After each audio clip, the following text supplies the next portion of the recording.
Hello everyone, welcome to IASBaba. I think in today's session we are going to discuss about a new culture, a new civilization that is called as the Vedic culture. Okay, so the Vedic culture, in the Vedic culture we are going to talk about the first and foremost the Rig Vedic culture. It is divided into two cultures. There is a Rig Vedic culture as well as later Vedic culture. Okay, so first we will discuss about the Rig Veda, then we will discuss about the later Veda. Because why it has been divided? Because there are perceptible differences between the Rig Vedic culture as well as later Vedic culture. Okay, so we are going to compare the political structure, economic structure and social structure between Rig Veda and later Veda, and then we also have a small topic called as Vedic literature. So in the Vedic literature we talk about what are actually Veda, how they are further organized into difference between Shruti literature, Smriti literature, what do you mean by Puranas, Agamas, epics. Okay, so everything we are going to discuss in Vedic literature. Okay, so before we getting into the Rig Vedic time period, that we are going to, before discussing about the Rig Vedic culture, so far, just to summarize what we have so far discussed in our session, that is we started from the Paleolithic time period, that is around 2 million years ago. Okay, then we talked about early Paleolithic, middle Paleolithic, then again upper Paleolithic, then we talked about overall Mesolithic time period, then again Neolithic time period, Megalithic, then again Chalcolithic. And in the last sessions we talked about the Indus Valley civilization. In the Indus Valley civilization we talked about the foundation of the Indus Valley civilization, that is how Indus Valley civilization evolved, and we talked about the pre-Harappan cultures, pre-Harappan early villages. Then we talked about the mature Harappan characteristics. Then we talked about the Indus Valley decline of the Harappan civilization. And now we are coming into a new topic, the fresh topic, that is called as the Vedic culture as well as the Aryans. Okay, so we will see what is the meaning of Rig Veda, what is the meaning of later Veda. So which Vedas were composed during the time of later Veda. Okay, why it has been divided into two time period. Everything we are going to discuss in this one particular sessions too. Okay, and today's session, that is in the, this is the overall session. It is overall in the Vedic topic as a broad topic. We are divided into three: Rig Veda, later Veda and Vedic literature. But in this session we are going to talk about only Rig Veda. Okay, so now why it is called as Rig Veda? That is, like I told you, it's another glorious culture. We come to know about Rig Vedic culture through a source. Okay, what is that source? The source to know about Rig Vedic culture is Vedas. Like we know, that is to know about the prehistory, okay, to know about prehistoric cultures. We already seen in the very first session the difference between prehistory, proto-history and everything. That concept should be very clear. To know about prehistory, we depends upon archaeology. Okay, we depend upon archaeology. Okay, but to know about the Vedic culture, to know about Rig Vedic culture, to know about later Vedic culture, we depend upon Vedas. Okay, but these Vedas, they were composed during the time period of 1500 BC to 1000 BC, and then again between 1000 BC to 600 BC. But they were written down quite late. They were written down during the time period of Common Era, that is from the time period of, by the time of Guptas. Okay, the latest available Vedic textbooks belong to 11th century AD. Okay, we are talking about 11th century AD.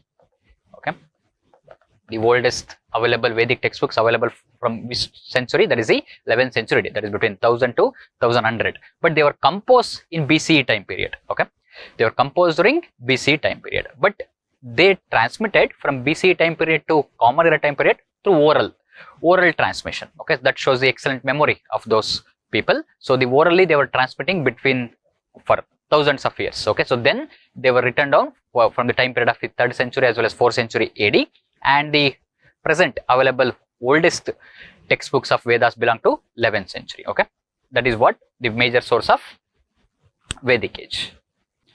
And okay, I already mentioned, that is to know about Vedas, we have Vedic texts as sources, but at the same time we also depend upon archaeology. So we have both the evidences, that is the written evidences, but the written evidence do not belong to the composition time period. Written evidence belong to the quite late period, but at the same time to know about Vedic age, we also depends upon archaeology. Okay, so we have both literary sources, okay, as well as archaeological sources. The archaeological source means that is the artifacts used by Vedic cultural people. Okay, so the Vedic cultural people also called as Aryan people. Which type of artifacts they use, which type of tools they use, okay, what type of arts and crafts we have discovered due to archaeology which belong to 1500 BC to 1000 BCE. So that is what we will mainly depend upon. Okay, and that is the reason, because literary sources is also there, but the literary sources were written down quite late, but we also depend upon archaeology. That is the reason Vedic is also called as proto-history. Like Indus Valley civilization also called as proto-history, because the literature evidence for Indus Valley civilization, even though we have domestic literary evidences, but that has not been deciphered yet, but we depend upon foreign literature sources. But Vedas literature is there, that is written in Sanskrit, but that was written quite later time period. Now, why it is called as Aryan culture? Okay, so who are these Aryans? Okay, so Aryan is a term used for family of languages. Family of languages. Okay. Family of languages. So they believe these Aryans for the composers of the text. Which text we are talking about? The Vedic text. So in this session we are going to talk about only one Veda, that is Rig Veda. There are 4 Vedas, we know that one, that is Rig Veda, then at the same time Yajur Veda, Sama Veda and Atharva Veda. Okay, so but right now we are talking about only Rig Vedic time period, because there is a difference between Rig Vedic culture as well as later Vedic culture. This later Vedic culture, that's when we talk about the 3 other Veda, that is the Yajur Veda, Sama Veda and Atharva Veda. Okay, so I already mentioned Aryan is a term used for family of languages. Okay, it is a subgroup. It is a subgroup of Indo-European, and Aryan language generally used to denote majorly Indo-Iranian language groups. Like I told you, which Aryan languages are there? That is we talk about. That is it is a major group. That is Indo-European. Under European, there is a subgroup called as Indo-Iranian. That is also called as Aryan. So under Indo-Iranian, we have Indian, some of the Indian languages, particularly one example we talk about Sanskrit. So Aryan is a term used for family of languages. So out of that language, many languages of India evolved out of. Okay, so that is how the term Aryan is used. Okay, and you can also see that is in Indo-European languages. Look at that one. The Indo-European language, we have Greek, okay, Irish, German, okay, at the same time, and Indo-Iranian is part of Indo-European. That is the broader group. This is the subgroup. So all these languages are interrelated. That is a family of language. There is a major, there is a subgroup. Okay, and now we're talking about Indo-Aryan, that is subgroup of Indo-European. And how do we know this is subgroup? Okay, so how we relating Indian language, that is Sanskrit language, with respect to comparing with the European language, because there are some similarities in words. Like you look at Dravidian language, that is Kannada, Telugu, Tamil as well as Malayalam. A lot of similarities are there in words, especially in terms of pronunciation, also in terms of usage also. And the same thing goes to Indo-European languages. That is, there are some kind of similarities between European languages as well as Indo-Iranian languages, that is the Aryan languages. We will see some examples like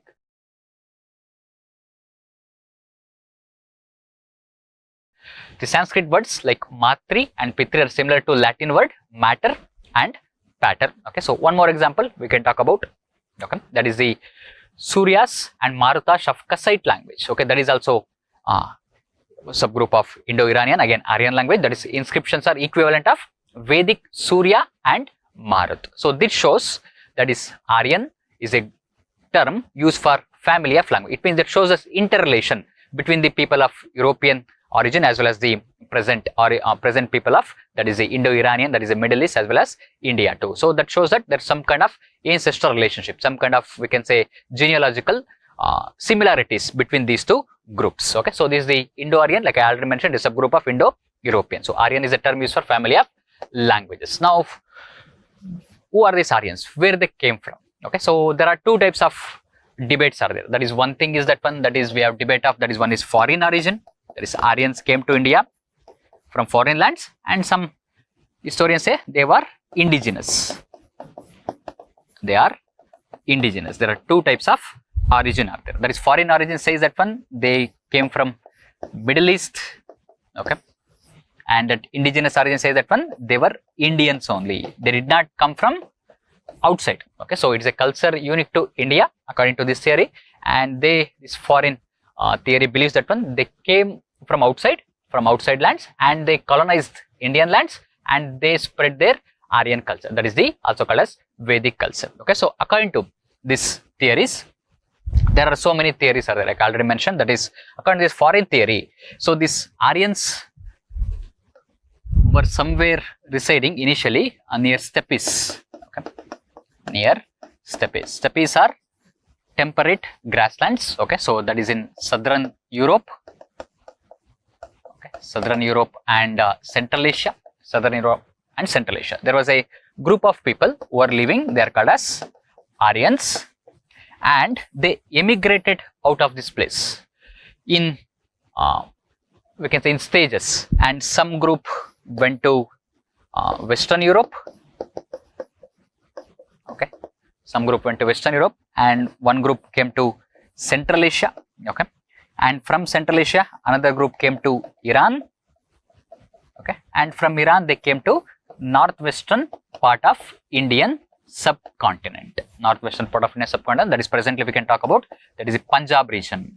Okay, that is Indus Valley, that is present Pakistan region as well as Pakistan Punjab as well as Indian Punjab region. Okay, so this migration happened in stages. It did not happen at once. Okay, it happened in stages, because that is the reason that is we talk about Indo-European languages. So all these languages, that is particularly European languages, that is the Indo-European languages, and the subgroup is Indo-Iranian, that is the Persian. We can talk about that language.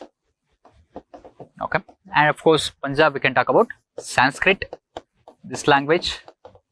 Okay, and what are the native speakers of Aryans? Their languages mix with the local people who are already residing in all these kind of places, and that led to the evolution of the present language. And that is the reason we can see a lot of similarities between languages of Indian languages presently. It's in a Persian language as well as European language. We already seen the examples of a lot of similarities are there. Okay, so these people from Steppes region, that is the original homeland of the Aryans, according to theory. We have scientific evidence also. We'll come to that scientific theory and what scientific evidence we have. They first, some group went to Western Europe. They colonized, we can talk about France, Italy, okay, then again England, all these kind of things, then again Central Asia, Iran, and then they came to India. So that is how the migration happened, and this migration happened in stages over thousands of years. It is not like, or we can say hundreds of years, if not thousands of years, at least hundreds of years. These people did go from their original homeland to different places in as a tribal groups. In small groups, they used to go from their original homeland to all other parts of this part, that is the European part, Central Asian part, as well as Indian subcontinental parts. Okay, so they colonized that one particular area, and that led to the growth of a composite culture. Okay, that led to the growth of, we can say, Vedic culture, that is in India. Okay, so they can Central Asian culture as well as European culture. So this is the foreign origin theory. We'll come to indigenous origin theory. Okay, so we talk about where they come from. Like I told you, that is a lot of assumptions. Okay, and these assumptions also quite reasonable because we have evidences to prove that one. The original Aryans were in Southern Europe and Central Asia near steppes. Like I already mentioned, I already explained where they came from. They were near Central Asia or steppes. From there, migrated in branches to various parts in stages.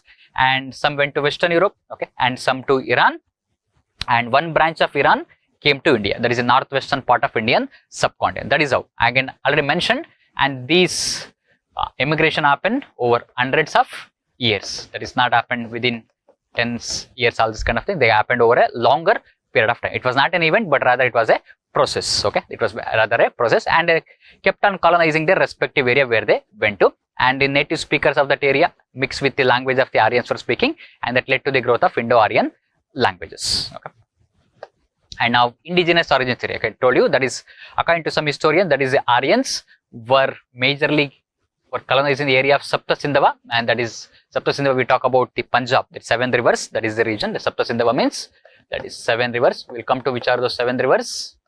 Okay, and like I already mentioned, some historians believe that archaeologically, that is Vedic people, that is the Aryan people, they did not come from outside India, but rather they were Indianized people only. Okay, so which is Punjab region. The Sapta Sindhava is, that is Indus Valley, that is in Punjab region. Of course, there is a lot of debates around it. Okay, so we need more research. More research will definitely help us. Okay, and how they came. Okay, that is also one more question we need to answer. That is in series of immigration. Like I told you, that is in branches. They went from one place to another place in branches, or we can say in stages. And these tribal groups, this Aryan tribal group, they were tribal groups. They used to move from one place to another places in stages. Okay, so according to one more theory, that is it says that one, that is the European region, that is Southern European, and one more it says that one, originally the Aryans before at stationing at the Central Asia, that is Steppes region, they came from Siberia, because the archaeological evidence of the migration comes from what is known as Andronovo culture situated in southern Siberia, that is southern in European continent, that is southern Siberia, because evidence of horses, spoke wheels, fire cults, and cremation between 1900 BCE and 1500 BCE were found in these regions, and the same could be found in Aryan cultures in India. So whatever the archaeological evidences of these horses, evidence of horses, spoke wheels, and fire cult that is found in this culture, that is called as Andronovo culture, that is in Siberia, southern Siberia, that is same kind of culture. Similarities of this culture could be found in Aryan cultures of India, and this culture that shows that one between 1900 BC to 1500 BC, and the Aryan culture in India, it starts from around 1500 BC to 1000 BC. And which Aryan culture we are talking about? We are talking about Rig Vedic Aryan culture.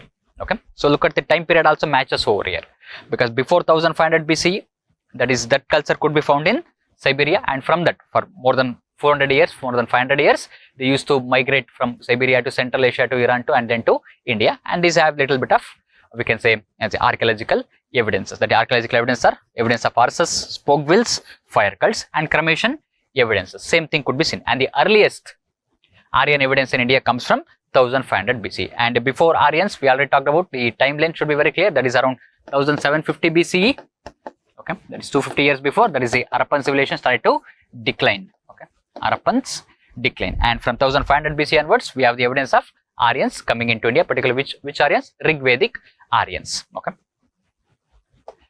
and now evidence of migration. What evidence do we have? That is, people talk about the foreign origin theory, that is, this foreign origin theory, we have archaeological evidences, but we also have one scientific evidences. That is, what is that scientific evidences? That is from Central Asia, that is the original homeland. We can talk about a gene called as M17 gene that could be found in present day. We are talking about the present day, that is in 21st century. The same kind of genetic marker could be seen in Central Asian people also, as well as the people of India, particularly the North Indian people, particularly the people living around, talk about Delhi region. That is the genetic marker which prevails in 40% of people of Central Asian steppes. That is where the migration started to happen from that one. It is frequently found in Indo-Aryan speakers. Because how do we know Indo-Aryan speakers? Because of the same family of languages, and in Hindi speaking area of Delhi, it is found in 35% of people, and that shows that one more than 90% of matching is there. Okay, so that is 40% of this gene can be seen in Central Asian speakers. There is Central Asian Indo-Aryan family of language speakers. At the same time, Hindi is also, again, it belongs to Indo-Aryan group of family only, and that same kind of genetic marker could be seen in 35% of the people, and that it shows that one archaeological evidence is also there. At the same time, we have a genetic evidence, that is scientific evidences too. Even though if archaeology lies, but science do not lie. It shows that one, that is Vedic people, this Aryan people, they actually came from Central Asia. Okay, that is one of the solid evidences we can say, and this suggests that one migration of the Indo-Aryans from Central Asia. Okay, so that is one of the, this should put aside all the debates, but of course there are two sides to this theory. Again, some people still believing that one, that is Aryans always they did not come from outside, but rather that is very unique to India. Okay, that is one thing.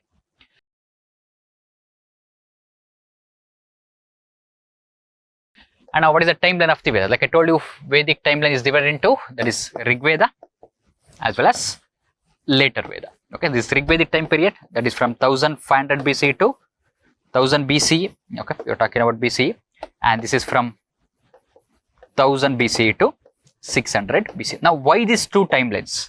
What is the reason for these two timelines? Like I told you, how many Vedas are there? There are 4 Vedas.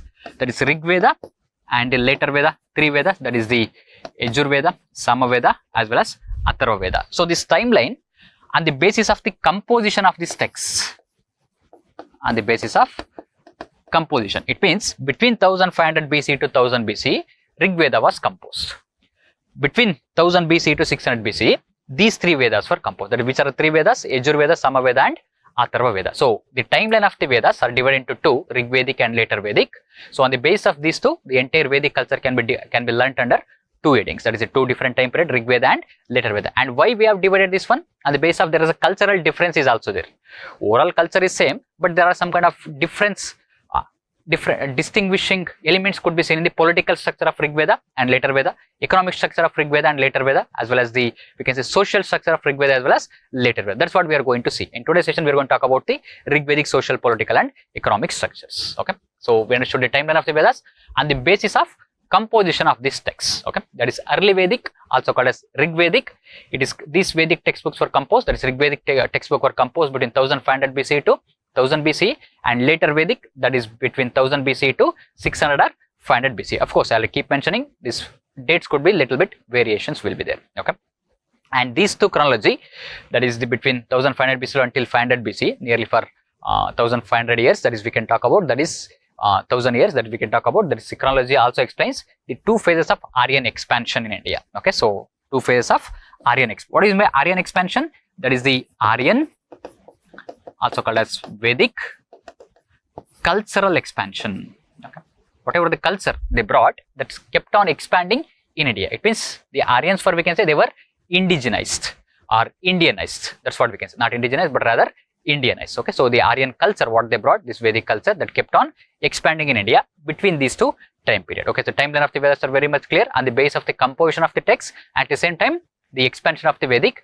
culture too. And why this Vedic culture kept on expanding? Why the local people which were there in India, they kept on adopting these people? Because of the superior technology of the Aryans. So which are the superior technology Aryans came with? They came with like horses and chariots, and these horses and chariots led them to subjugate the local tribes and asking them to adopt their or imposition of their culture upon the local tribes. So this is the major reason why the Vedic culture kept on expanding in India, and that expansion happened at two time period, that is between 1500 to 1000 BC, and from 1000 to 500 or 600 or 500 BC too. Okay, so these are the timeline of the Vedas have been divided. Okay, now what is the meaning of the Vedas? That is, Veda means knowledge.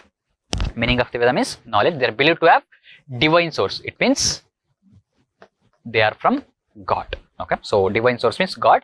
The rishis or sages received these Vedas from gods and not authored them. Okay, so not authoring meant these rishis did not create them. Okay, rishis did not create the Vedas, but rather they received these Vedas from God. That is the reason it says that one divine sources, and they are also called as Shruti literature. Okay, so there are two types of literature. One is Shruti literature, and then other one is Smriti literature. Okay, so Shruti literature means, like the example is Vedas, which is heard by rishis, which are heard by someone from other. That is the ear. Rishis are hearing from gods, rather the other way around. Okay, the rishis are hearing from God. But Smriti literature, these are created using intellect. Okay, that is using your human intellect. You are creating your own literature. Okay, so that is called as Smriti literature. There is a furthermore differences between Shruti literature and Smriti literature. We are going to see in this separate topic, like I told you, that is in the very beginning. That is the separate topic of Vedic literature. That's where we are going to understand more about Shruti literature as well as Smriti literature. Okay, so as of now, why it is called Shruti literature? It means it is not created by these rishis, but rather they heard these Vedas from gods.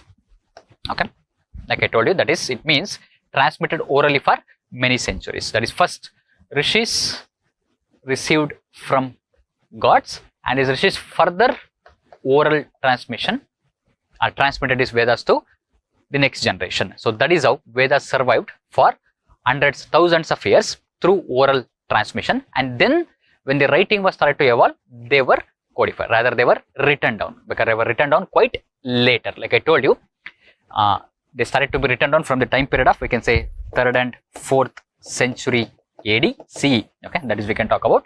And the present available textbook, the oldest available Vedic textbooks belong to 11th century AD. Okay, they belong to 11th century AD. So they transmitted over a longer period of time through oral transmission. That is, so we can say memorization. That is, the one person learnt it, and then again that's further transmitted to the next generation. That kept on happening for many centuries, and later what happened? They were written down by the time they started to be written down from the time period of 3 and 4 centuries, and the present available textbook belong to 11th century. And what is Shruti literature? It means it is not created, but rather heard from others. Okay, that is the reason Vedas are called as Shruti literature. Okay, now how many Vedas are there? We already know some basic elements, basic facts. 4 Vedas, that is Rig Veda, Yajur Veda, Sama Veda, and Atharva Veda. Chronologically also same. The first book to be composed was Rig Veda, and later Vedic textbooks are Yajur Veda, Sama Veda, and Atharva Veda. Recently, these Rig Vedas were included in UNESCO Intangible Cultural Heritage. That is, we have to write. There is an organization called UNESCO. That is, we can talk about World Heritage Sites. That is one thing. That's physical places. Then again, UNESCO Intangible Cultural Heritage. Okay, so now it's your responsibility to know about what UNESCO does. At the same time, what do you mean by intangible cultural heritage? Which of the other Indian aspects are there in intangible cultural heritage? So I kept mentioning, that is, you have to interlink subjects, you have to interlink some of the topics also. So here we are linking one of the organization, UNESCO, to history. That is, so especially history in which topic? They with respect to Vedic topic too. Okay, UNESCO Intangible Cultural Heritage. Okay, now organization of each Veda. So here again little bit confusion might happen. Okay, so before getting into that one, that is, I will explain neatly. That is organization of each Veda. Like, how many Vedas are there? 4 Veda. Rig Veda. Okay, then again Yajur Veda. Okay, Sama Veda, and Atharva Veda. Okay, Rig Veda, Yajur Veda and Atharva Veda. Okay, so each Veda has 4 parts.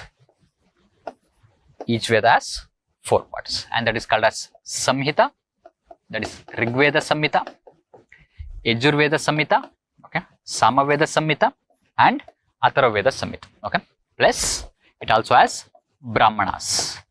Okay, it also has Brahmanas.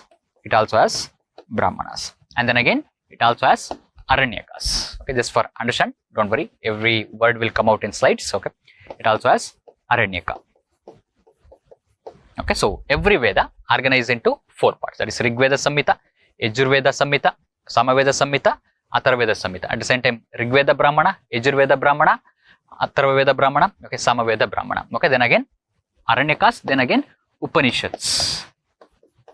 Okay, Upanishads. Okay, so every Veda got 4 parts, that is Rig Veda Samhita, Rig Veda Brahmana, Rig Veda Aranyaka and Rig Veda Upanishads. In the same way, all the 4 Vedas, okay, that is organization of each Veda into further 4 parts too. Okay, so but what is Samhita, what is Aranyaka, what is Brahmana, what is Upanishads, everything we are going to discuss in Vedic literature. Here we are going to discuss about what is Rig Veda, okay, what are the definitions of Rig Veda and everything, but what is Rig Vedic Samhita, at the same time what is Rig Vedic Brahmana, Aranyaka and Upanishads, we are going to discuss in Vedic literature. Okay, like I told you, organization of each Veda into 4 parts, that is Samhita, that is Rig Veda Samhita, Brahmanas, that is Rig Veda Brahmana, Aranyaka, Rig Veda Aranyaka, then again Upanishads, Rig Veda Upanishads. Okay, that is Rig Veda Samhita, Rig Veda Brahmana, Rig Veda Aranyaka and Rig Veda Upanishads. That is every Veda got Samhita into it, then again got Brahmana, got Aranyaka and got Upanishads. Okay, so what is the definition of all this we are going to discuss in Vedic literature. Okay, but here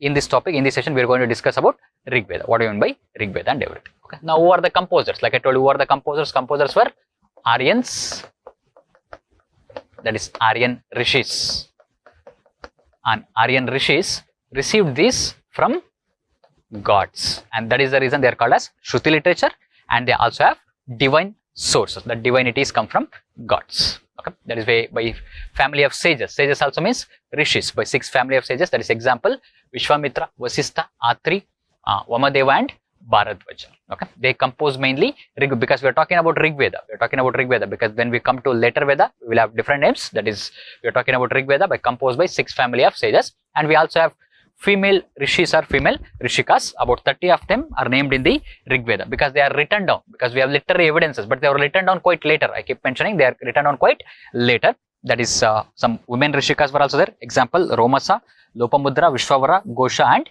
Jihu. And even Samaveda also mentions some women composers like Noda and Gopayana. So it means shows that one, that is women and men had equal rights, especially during the time period of Rig Vedic time period. It means both played a role in composing this Rig Veda. So composing means that is receiving from the gods, and that is the basic meaning of composition of Rig Veda. So we have male Rishis also as well as female Rishikas. It means both were playing a role in creation of this, rather we can say composition of Veda. Particularly which Veda we are talking about? Rig Veda. Now Rig Vedic culture, first we have to talk about the geography of early Aryans. Like I told you, they mentioned themselves, they came from which region? Sapta Sindhava region. Sapta Sindhava region is the Punjab region. That is, the earliest Aryans lived in the land of Sapta Sindhu. Okay, that is the region was drained by the 7 rivers, that is the Indus, Sindhu and its 5 tributaries plus 1 Saraswati river. We'll come to that one, which are the 5 rivers which are mentioned, which are the 7 rivers which are mentioned in the Rig Veda, because all these are mentioned in the Rig Veda. That is where resources we are getting it from. Okay, and the present Punjab and fringes of western Uttar Pradesh, that is Yamuna river, and Yamuna river is the eastern boundary we talk about, that is from Punjab to, we can talk about western UP. So this is the place of Rig Vedic Aryans. Okay, but later Vedic Aryans, this we can talk this as the Yamuna river, and this is Indus river. Okay, so they resided between these 2 places, that is the between Indus river and Yamuna river, that is western UP. But later Vedic time period, what happened? The geography early Aryans, so they moved from Yamuna region to Ganga region. So this is the region. Okay, so just to represent properly Rig Vedic culture, that is their geography we are talking about. The early Rig Vedic culture, that is between Indus river to Yamuna river.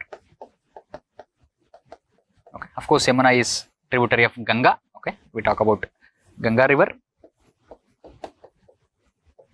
Okay, so this is the Rig Vedic culture time period, that is where the Aryans were residing, and this is the later Vedic geographical time period. Okay, so they were whatever archaeological evidences we have about Rig Vedic culture that comes from this area, that is between Indus and Yamuna, that is we can say Punjab region to western UP, and we can talk about Indus and Yamuna Doab. Then we next in later Vedic time period, that is between 1000 BCE to 600 BCE, and this is from 1500 BCE to 1000 BCE.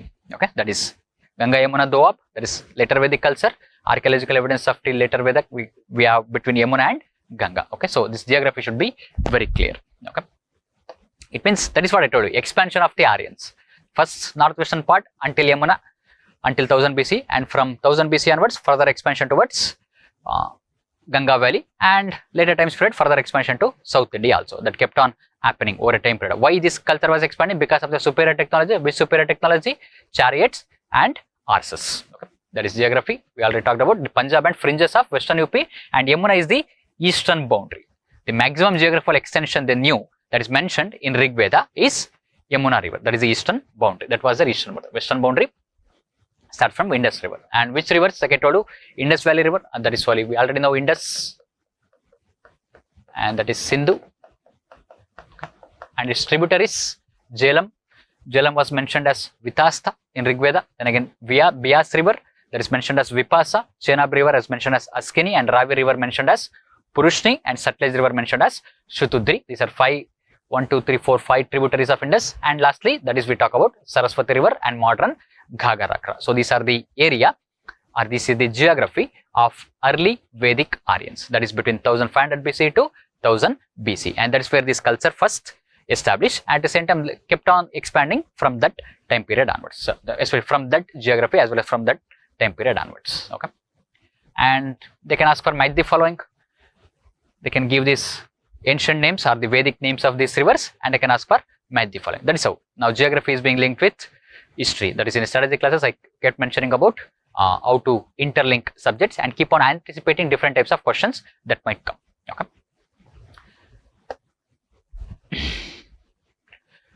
Now we stop the session here. That is, we talked about the entire establishment of the Vedic culture, where they came from, the origin of the Vedic people. Okay, so what is the scientific evidences we have? Okay, at the same time, what was the major archaeological evidences we have? Everything to prove about what do you mean by where this Vedic people came from and everything. That is, we have that evidence of Andronovo culture. Okay, so in the next session, that because wanted to make it a short session, otherwise if I continue from here onwards, what will happen? It will become a very lengthy session. So we will stop this session here about the introduction about the Vedic culture. We understood how the Vedas were composed, who composed, and what is the difference between Shruti literature as well as Smriti literature, which rishis were played a role. And now next we will talk about what actually means Rig Veda. Okay, so what is the political, social and economic culture of Rig Vedic time period. Okay, so thank you so much. That is in the next we talk about the Rig Vedic culture, the actual Rig Vedic culture. So far we understood about the basics about Rig Vedic culture. Okay, thank you.